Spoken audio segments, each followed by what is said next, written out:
బంగాళాఖాతంలో వాయుగుండం తీరం దాటింది. దీంతో ఇవాళ రేపు తెలుగు రాష్ట్రాల్లో భారీ వర్షాలు పడతాయని వాతావరణ శాఖ హెచ్చరించింది.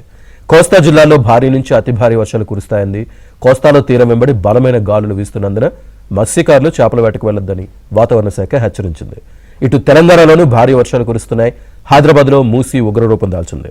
పలు జిల్లాల్లో వర్షాలకు వాగులు వంకలు పొంగి పొర్లుతున్నాయి. దీంతో పలు గ్రామాలకు రాకపోకలు నిలిచిపోయాయి. భారీ వర్షాలకు కృష్ణా గోదావరి నదులకు వరద ప్రవాహం పెరుగుతోంది.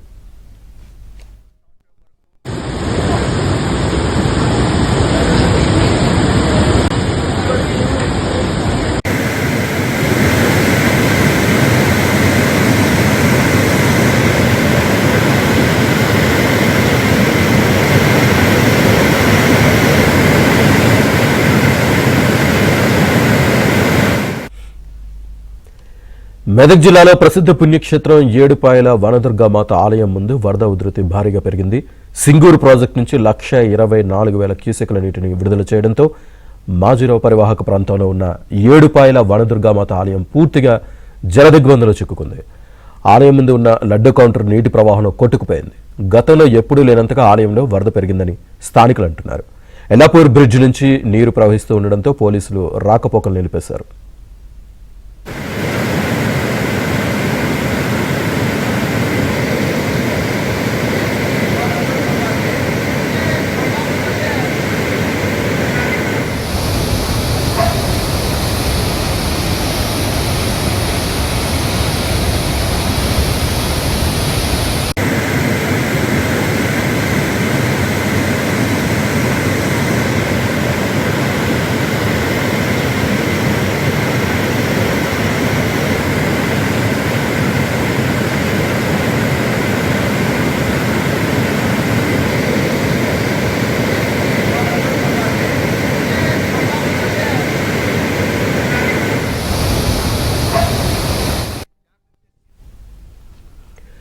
రెండు రోజులుగా ఎడతెరిపి లేకుండా కురుస్తున్న వర్షాలకు వికారాబాద్ జిల్లా వ్యాప్తంగా పంట పొలాలు నేలమట్టమయ్యాయి.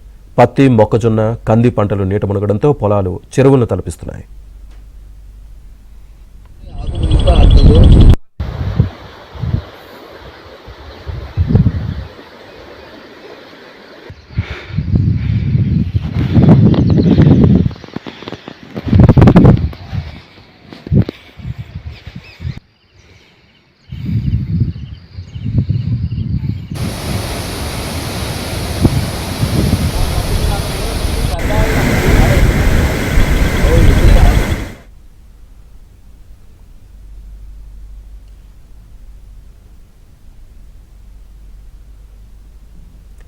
నాగర్ కర్నూలు జిల్లాలో వాగులు పొంగిపొర్లుతున్నాయి. పలు గ్రామాలకు రాకపోకలు నిలిచిపోయాయి.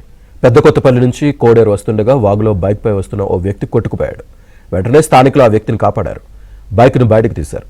అధికారులు, ప్రజాప్రతినిధులు వాగుపై బ్రిడ్జి నిర్మించాలని గ్రామస్తులు కోరుతున్నారు.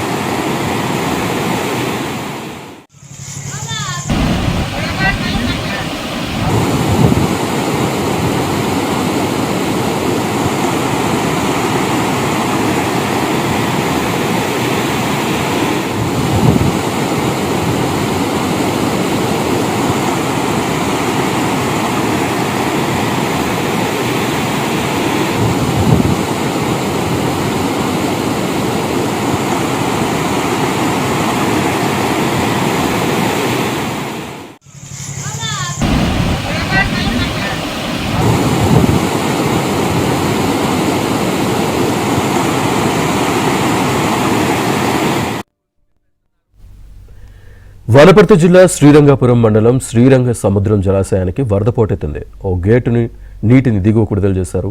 షేర్పల్లి, జానంపేట, వెంకటాపురం, బూడిదపాడు గ్రామాల్లో వందలాది ఎకరాలు నీట మునిగాయి.